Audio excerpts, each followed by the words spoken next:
Episode 105, what's going on? I had a interesting thought today to discuss, and it was how, for example, if you want to start researching some potential stocks to purchase, okay? Now, for what is going to make you look into what different companies, like what's going to start your search?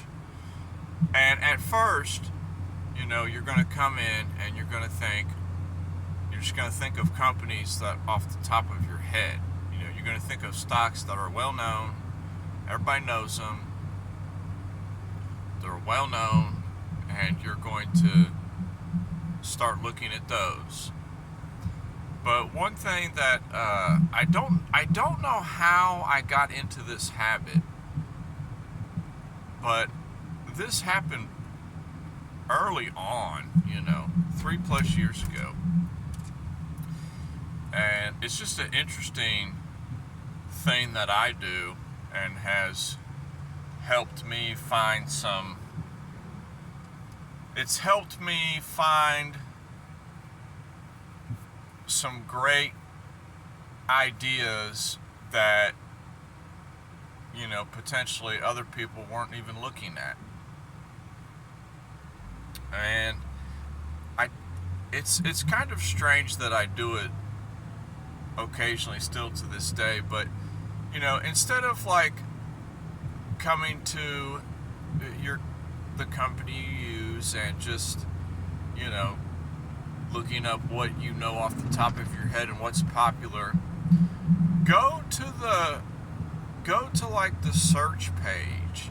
There's a lot of options to filter out things and try to filter through things. And I always just go there, and generally they have like a percentage increase or the most percentage decrease. And you can kind of click on that, and it'll, for example, you click on what's gone up the most percentage lately, and that's basically what you're telling your program to do. And you click on that, and it shows you in order, for the past whatever you want, 24 hours or past week. Let's just say for the past week, what has gone up the most percentage points, and it just starts at the top.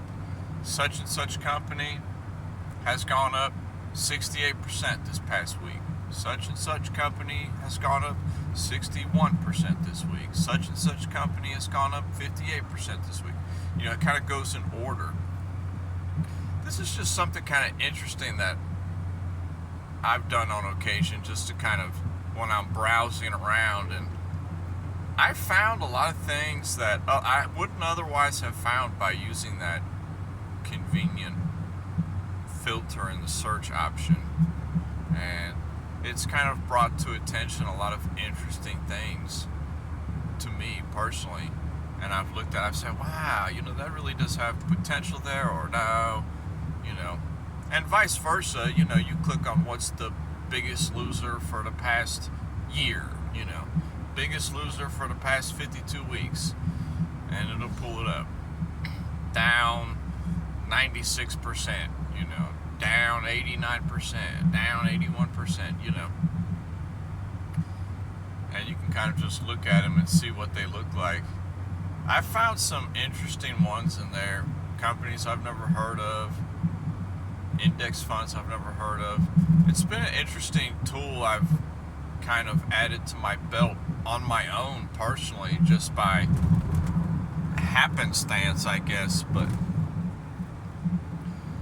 I know a lot of other people probably do it too. I don't know what got me in the habit of looking at that, but it always kind of, it also kind of will tell you straight up, like if you're looking for a potential setup for the next month, and say you're looking to buy something, and you go look at what you're looking at and you filter on it, and it shows that the past week it's gone up 88%. Wow, it's almost doubled. Are you, it's just kind of, you're sure you're not just buying the high right there? That you're not just buying the top of some particular move? I mean, look at it. Look at the chart, I mean, if it looks like it can continue, by all means, it's all your analysis and how you look at the market. But if I'm looking to buy something that is going down because a lot of people are shorting it, so to speak. And I essentially want to be on the same side as the real money makers that go against the herd, so to speak. Because if something's going down for the past couple months, but it's really not, if something's going down and it's still kind of holding some key areas, it's just trying to convince people that it's going to go down to nothing. It's one thing, this is like a personal experience too. One thing I've learned about shorting the markets is, well, I'm sure some of you out there have made a lot of money off shorts, but shorting the market is dangerous. It's dangerous, because moves up tend to be so fast as opposed to moves down. That's just a generalization on my part on how I see things. So many charts I look at, and it's just a quick move up and then going down. A lot of times it's just a trickle. It just wiggle down, wiggle down, wiggle down, wiggle down. Next thing you know, you're from 10 all the way down to $3 on your share, on the share price. But it wasn't like a straight drop.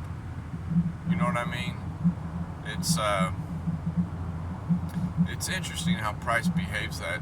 So many times when price does decide to go up and take the short seller's money, it just moves so fast.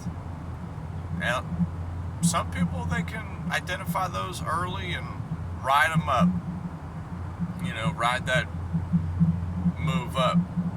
But I don't know, just some interesting thoughts I had. Sometimes just playing with your filters when you're searching for new things, you can come up on some interesting results, and learn about some new industries and things like that. I enjoy it. I enjoy doing research and what have you into particular stocks and things. But I am so sleepy right now. Man, I shouldn't even be on the road. But I will let y'all go, and I will talk to everybody later.